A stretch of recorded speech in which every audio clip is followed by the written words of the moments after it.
All right, welcome back from that short commercial break, and we return around with the press review to see what's making headlines into the print media and in particular the business, looking at the business. And of course, don't forget channel 394. That's on GoTV, channel 372 DSTV, and then on our social media platforms. That's at Smart24 TV on Twitter, Smart24 TV Live on YouTube, Smart24 TV Facebook, and of course you'll be able to catch us at whatever part of the globe you will be at. And also don't forget, Altex this time around has made purchasing securities much more easier for you through Zabu. The Zabu platform, you just dial *292# and you will be in position to purchase whatever stocks you're buying. And of course, it will be made possible. Do something new, *292#, and of course, quite a number of selections will be coming. And you will be able to make a decision of maybe which bond do you want to buy. Do you want to buy a 5-year bond? Do you want to buy whatever amount of bond? And of course, those bonds come with a certain profit that you make alongside them. So Zabu has made it much more easy. So there is no excuse this time around as why you shouldn't buy stocks, regardless of your location. Whether you're in the rural areas, urban areas, whatever part of the country, you will be in position to buy stocks. Gone are the days when we used to think stocks are for the rich. Now, with 10,000 shillings, 5,000 shillings, you can be able to buy a stock on Altex Securities. That is through Zabu. The markets open officially at 8:15 a.m. Actually, just about a few minutes left for them to open, because it's just 20 minutes to the top of the hour, and they close at exactly 3:15 p.m. That's in the afternoon. And of course, life will be made much more perfect. Do something new. All right, let's get straight into the press review. And right here with me, I'm going to start with the new vision. Of course, let me first put these gadgets aside, as I'll get to use them a little bit later. And now, with the new vision, President Museveni, of course, assures that no closure public facilities despite the ongoing pandemic, the outbreak of the Ebola. Museveni issues, of course, guidelines regarding that particular report. The first suspicion of Ebola, President Yoweri Museveni said that was yesterday, was noted 1 month ago, but victims did not report to the health centers until the index patient, of course, made the trip to Mubende Hospital. That was on September 17th. So that's regarding that particular report, because yesterday when the president was addressing the nation, that's one of the key elements he hit on. And of course, he assured the public that there won't be closure of public facilities, but still that doesn't mean we shouldn't, as a person out there, be responsible to ensure that we spread, we minimize, the spread of the Ebola virus. Quite a great pandemic. Okay, still as I go through the new vision, I actually came across some other stories. I was doing a review then, and some interesting. And of course, I see here government to integrate university students in the parish development model, as the government has indicated plans to integrate, that's the Makerere University students, into the parish development model and the forthcoming population census program to aid research. Remember, this is one of the key elements, of course, to boost development. And of course, the government rolled out the parish development model this year with the main tool to alleviate poverty, exactly, where research is new innovations coming, and at the end of the day, employment opportunities are put in place and people are able to improve their livelihoods. And finally, regarding this particular print media, that's the new vision, remittances from the Middle East jobs hit, that's 3.4 trillion Ugandan shillings.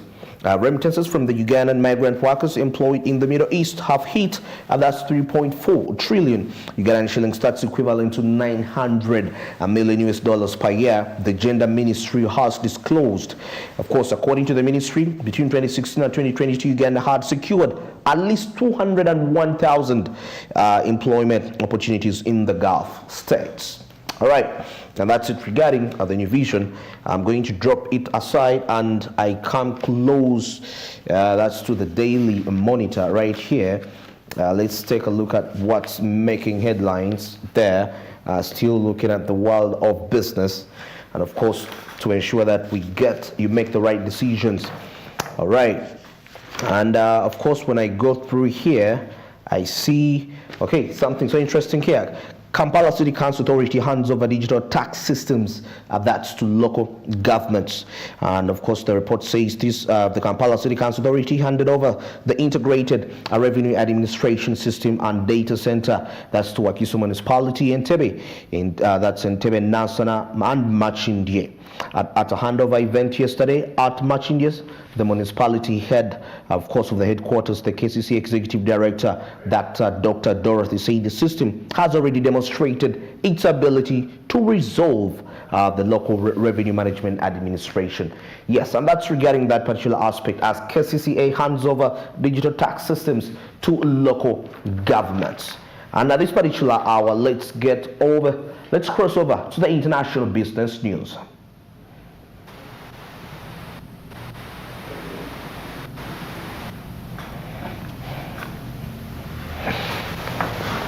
All right.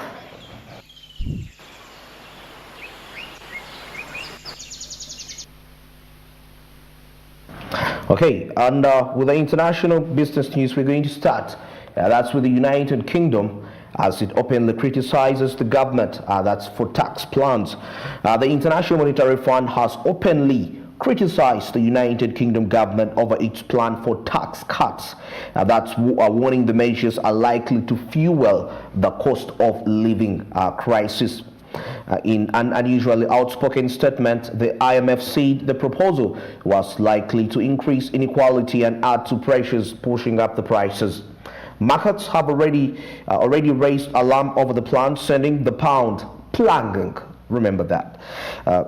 Something so remarkable. Sorry. The government says the measures will kickstart economic growth. That's on Wednesday morning. The sterling fell by 0.7%. Of course, that's equivalent to $1.06 after the IMF raised its concerns. It comes after the currency hit a record low of around $1.03. That was on Monday. Right there, Chancellor Kwasi Kwartengberg unveiled the country's biggest tax package in 50 years. That's on Friday. But the £45 billion cut has sparked fears that government borrowing could surge along with interest rates. The International Monetary Fund works to stabilize the global economy, and one of its key roles is to act as an early economic warning system. It said it understood the package aimed to boost the growth, but it warned the cuts could speed up the pace of the price rises, which the UK Central Bank is trying to bring down. The International Monetary Fund said that the government, of course, publishing a fiscal plan on 23rd November, gave it an opportunity that's to reevaluate tax measures, especially those that benefit of course, which are the high income earners in this aspect. The United Kingdom government proposals would scrap the top rate of income tax and end a cap of bankers' bonuses among the measures. The announcement on Friday sparked days of financial turmoil as investors dumped the pound and the UK debt. Wow. Some of the country's biggest lenders also suspended mortgage deals amid the uncertainty. I remember when we talk about the United Kingdom right now, you remember the whole saga of the Brexit. And if you follow the events way after that, if you've been a forex trader, as you can see just right there on the charts, the pound has been not really performing the best. It's been declining, against its performance against the dollar has been quite volatile. So I'm not surprised when they talk about the government borrowing, the pound sterling declining, and all this. It's quite a long history regarding why the pound sterling is a little bit unstable. And that's why the International Monetary Fund comes up to warn, of course, to act, to issue a warning to the British economy with the threats of a potential setback. All right, that's away from Europe. Now let's come back to East Africa, and we're going to start with Tanzania. Of course, not Tanzania in particular, but we are in East Africa, and we are looking at tourism as the East African partner states look to maximize potential tourism sector. Okay, When I see the report here, the East African community wants to value chains in the multi-million-dollar tourism sector are strengthened in order to spread the benefits of the local communities. The several partner states also agreed to organize regular tourism expos that's at the national level to enhance their visibility as tourism destinations and market their tourism attractions. These were part of the resolutions, of course, that were arrived at on the final day of the second East African Tourism Expo that concluded in Burundi. That was on Monday, where partner states said incentives in the sector were crucial so as to boost the needed investments. Of course, the representatives of the member states observed that all member states were rich in tourism resources and attractions, which are mainly complementary in nature, asking the need to develop the tourism product that protect natural ecosystems and, of course, the biodiversity. According to them, the member states need to ensure that there is an increase in participation of tour operators, exhibitors, respective public and private sector organizations at the natural that's Tourism Expo. Okay, as I wind up this, the move said would enable vigorous branding and positioning, of course, the expo and as a premier event in the region that's internationally. The National Tourism Board and private sector players, including the East African Tourism Platform, were challenged to develop a database that's of the buyers and trade partners for the East African community as a bloc. Very interesting insight right there as the East African member states unite in a bid to promote tourism. Okay, now let's wind up the international news as we head to South Africa. And of course, business closures surged in South Africa in August. And of course, according to the report, a total number of liquidations in South Africa increased by 44.8%. That's in August 2022 compared to the same period a year ago. New data from South Africa Statistics shows that. Of course, liquidations of closed corporations increased by 62 cases and 62 cases in this period. The total number of liquidations increased by 18.8% in 3 months ended, that's August 2022, compared with the 3 months ended August 2021. However, an increase of just 0.8% was recorded in the first 8 months, that's of 2022, compared to the first 8 months of 2021. Of course, ABSA noted in a research report that seasonally adjusted liquidations rose by 30.2%. That's in August, after falling 3.4%. That's in July. Now, this is a statement that is being made by one of the personnels. It's in the quotes. It says, despite the notable rise in August, liquidations are just 0.8% higher, of course, to date. That's according to a statement right there. South Africa recorded 239 liquidations in August. That's 2022, largely focused on the financing, insurance, real estate, and business service management. The trade, catering, accommodation segment saw the second largest number of liquidations. That's followed by community and social and personal services right there. Although there are signs of increasing that's tourism activity in the country, the numbers are some way off any positive, of course, benchmark under enormous pressure.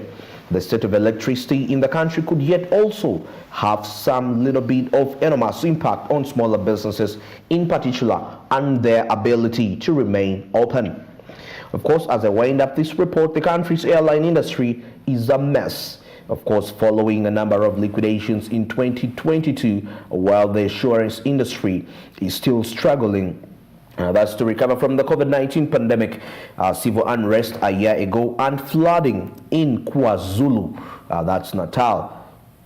Higher interest rates and other policy responses, that's to rising inflation in the country, will continue to pose a threat to households and businesses in the coming months, with the property industry set through a challenging period. And that's it for the international news. And at this very hour, just 7 minutes to the top of the hour of 8 a.m. And now let's get into the business quotes and tips. But firstly, let's review the business tip of the day.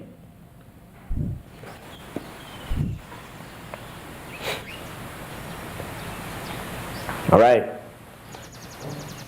The business tip of the day today says always over deliver. Of course, let's read it together as you're watching it. If you want to ensure that customers buy from you again and again and that they tell others about you, over delivering is critical. It does not mean that you don't have to do something big that causes you to lose money. Wow. Let's wind this up, this statement. It can be something small to you that may be bigger to the customer. Over delivering can be accomplished in quite so many different ways. All right, very interesting. Deliver, over deliver, always over deliver. Something very self-explanatory, as you can find. You can just pick the wisdom from this particular aspect, that you should always avail yourself to give the maximum output, give out your best. In other words, when we talk about delivering, give your best, giving your best, giving your energy, giving your thoughts, giving your mind wholeheartedly, because in that way you will be in position to give the best of the quality of what you can offer to the public right there. And definitely your competition is going to be unbeatable. You're going to be on top of your game at the end of the day regarding that, but by simply over delivering. Okay, that's it. And now let's wind this up with the business quote of the day.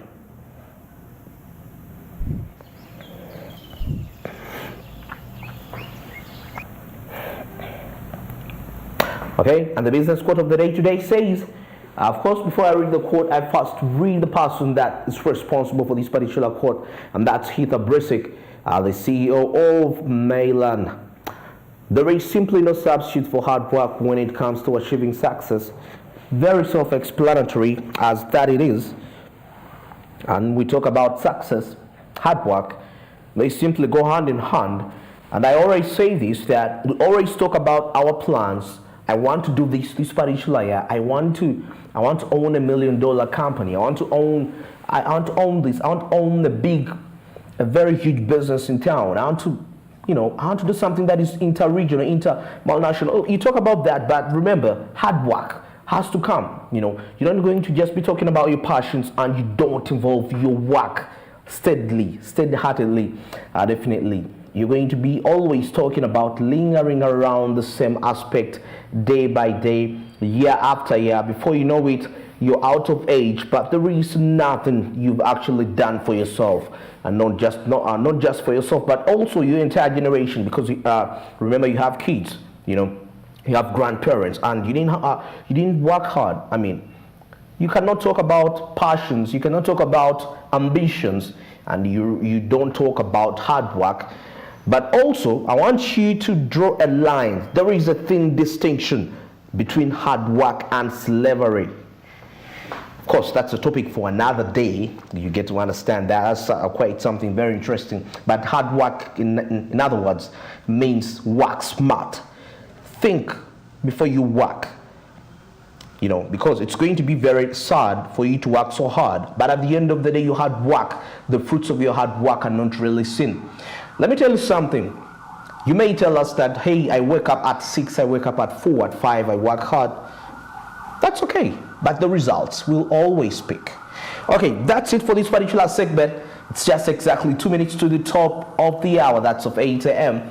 And of course, don't forget to check us out on our social media platforms. That's at Smart24 TV, Twitter, Smart24 TV, Facebook, Smart24 TV Live on YouTube, and of course on GoTV channel 394 and DSTV channel 372, as we are delivering to you the business news to ensure that you make the appropriate business decisions to enhance profitability. That's it for now. Let's get into a short commercial break, and we return with the Coffee Court.